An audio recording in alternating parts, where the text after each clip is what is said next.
Tell me a little bit about your background with the legal system, just because we're getting familiar here. Yes. So I was a prosecutor in the Salt Lake County District Attorney's Office for 11 years. I was, my last team there was the homicide team. I had multiple aggravated homicide or aggravated murder cases. I've done lots of homicide cases. And then for the last 5 years, I've been a defense attorney. Okay. And we're talking about the sentencing today for Chad Daybell. What does a sentencing process typically look like? How long will it take? You know, the jury is deliberating. Can you elaborate? So it's important to know that the factual, the fact finding has already taken place where the jury has already found a guilty verdict. And so now it's phase two. This is how many people look at it. So phase two is determining the sentencing. And this is the only kind of case where a jury and a jury alone determines the sentence. So what you're looking at is a two-phase approach here where the jury is asked to find if there was an aggravated circumstance in this murder case. And that's what makes it different than a regular murder, as tragic as those are in and of themselves. What makes this aggravated is that there's some kind of circumstance that makes it above the ordinary and usual kind of murder.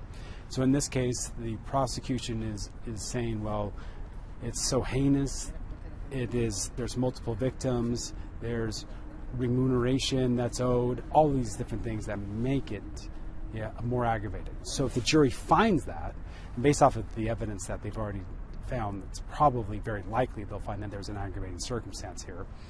Then they go move to step two, which is weighing whether mitigating circumstances exist to render it sufficient to believe that the case or a verdict of a death penalty would be unjust.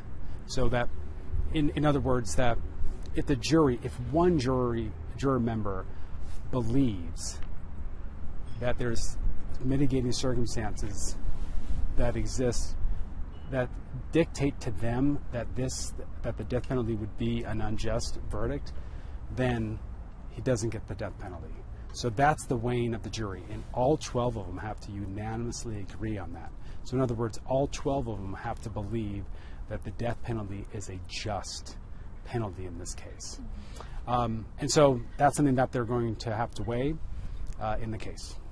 How long does a process like this take now that the death penalty is on the table? So what happens is that this is the same jury that heard all of the facts and circumstances that went on for weeks in this case.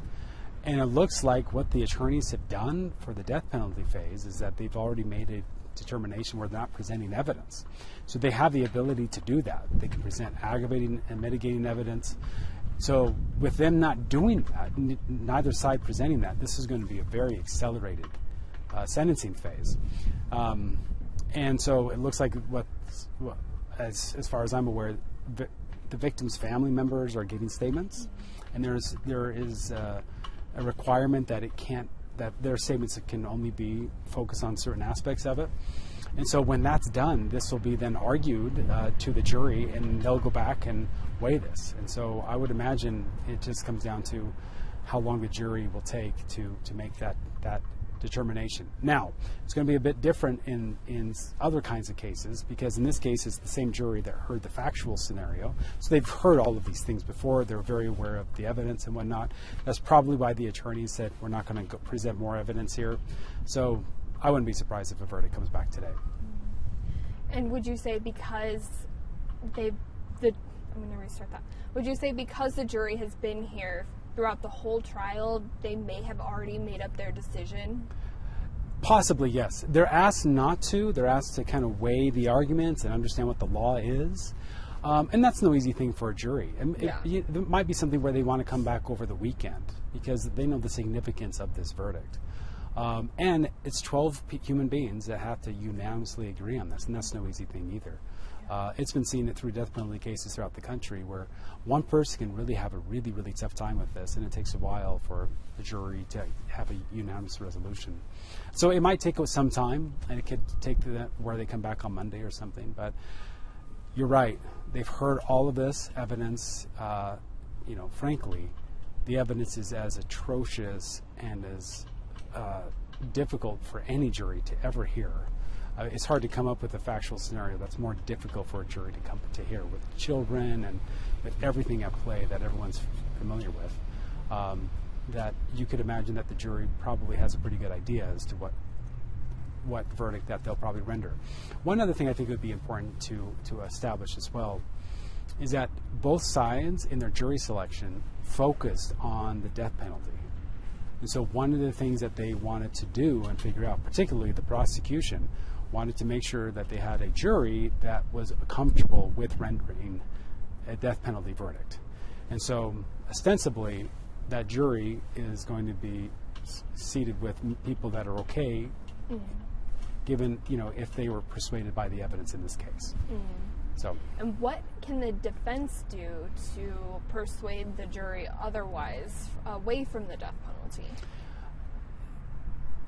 The defense is going to put forth their most sympathetic portrayal of Mr. Daybell.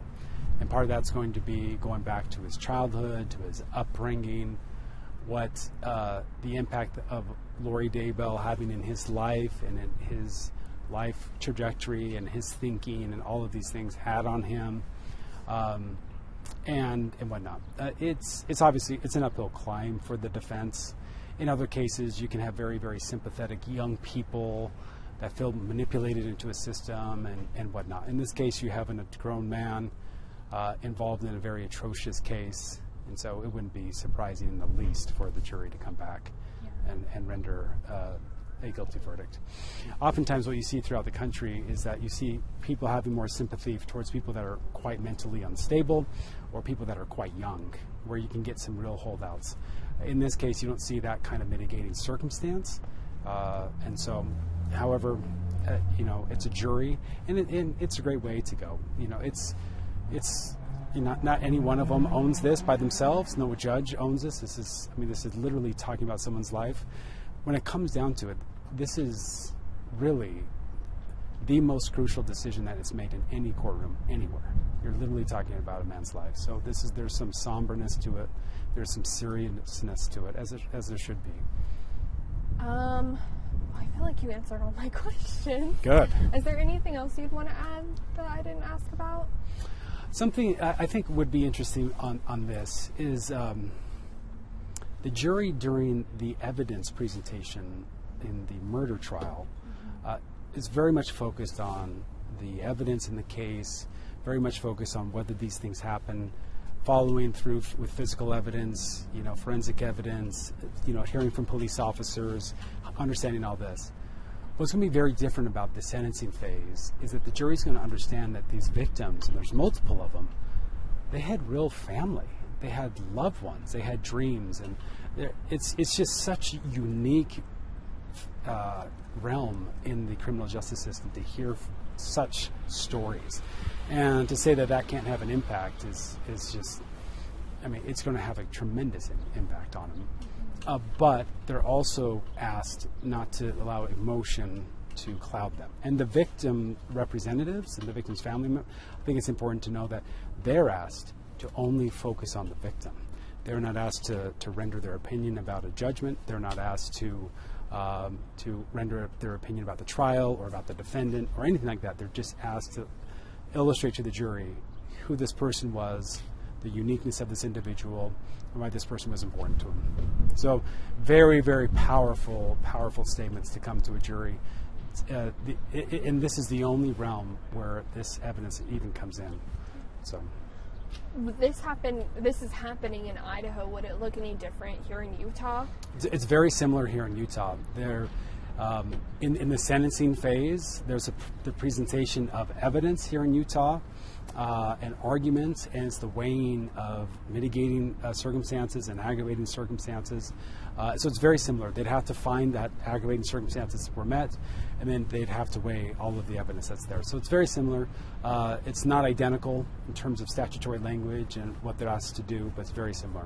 Couple-step process. A jury would have to find it unanimously, and only a jury. And it's interesting. Only a jury can find the death penalty. A judge cannot sentence anyone to a death penalty in the United States of America. This is kind of a personal question. I don't know.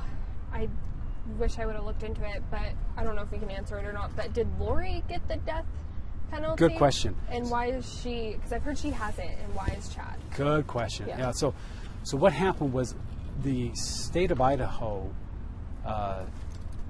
originally charged Lori Daybell with a crime that could be punishable with the death penalty.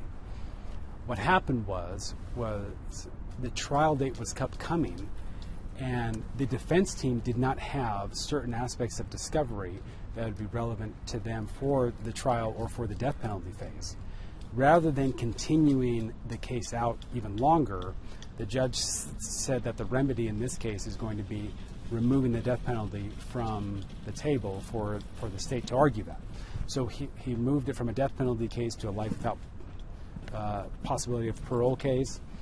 And that's what happened, is that it was the judge's remedy towards discovery issues in the Lori Daybell case.